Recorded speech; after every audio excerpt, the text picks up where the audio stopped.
আসসালামু আলাইকুম প্রিয় দেশবাসী, আপনারা আমার সালাম নেবেন। ভারাক্রান্ত মনে আমি আপনাদেরকে দুটো কথা বলতে উপস্থিত হয়েছি। আপনারা সবাই অবগত আছেন, আমার একমাত্র সন্তান অরিত্র হাসান সাগরে বেড়াতে এসে হিমছড়ি থেকে নিখোঁজ হয়েছে। আজ ৪৪ দিন অতিবাহিত হচ্ছে, আমি আমার সন্তানকে এখনো তার খোঁজ পাইনি। আমি বিশ্বাস করি যে আল্লাহ ইচ্ছা করলে আমার রব্বুল আলামিন তাকে জীবিতও রাখতে পারে, আর যদি আল্লাহ ইচ্ছা না করে, আল্লাহ যদি খুশি হয়, তাকে যেভাবে আল্লাহ পছন্দ করে, আল্লাহ উত্তম পরিকল্পনাকারী, আল্লাহ সেইভাবে তাকে রেখেছে, সেটাও আমার আলহামদুলিল্লাহ।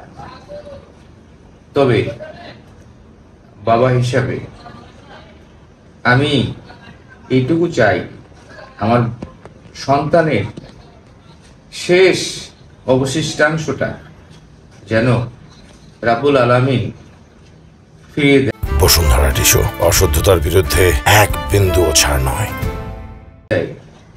আমার মন বলে যে রাব্বুল আলামিন এইটুকু আমার অন্তপক্ষে, আমার এই প্রার্থনা, আমার এই দোয়া আল্লাহ কবুল করবেন, আল্লাহ হয়তো আমাকে ফিরিয়ে দিবেন। পাশাপাশি পরিশ্রম করছেন লাইফগার্ড কর্মীরা, আমি তাদের কাছে অসীম ঋণী।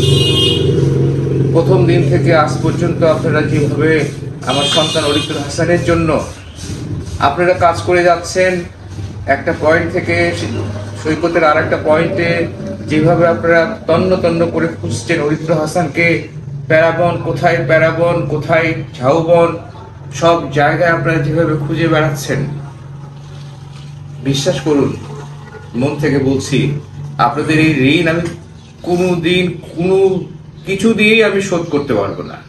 এই শহরের কক্সবাজারের প্রত্যেকটা মানুষ, এখানকার সকল অধিবাসী, তারা যে কষ্ট এবং যে সমবেদনা আমাকে দেখিয়েছেন, এবং অরিত্র হাসানের জন্য তারা এখনো তাদের মন যেভাবে কাঁদে, আমি অভিভূত হয়ে গেছি।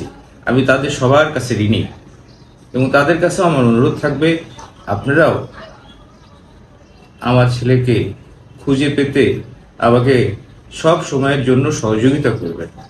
এইটুকু বলার জন্যই আমি আপনাদের সামনে হাজির হয়েছিলাম।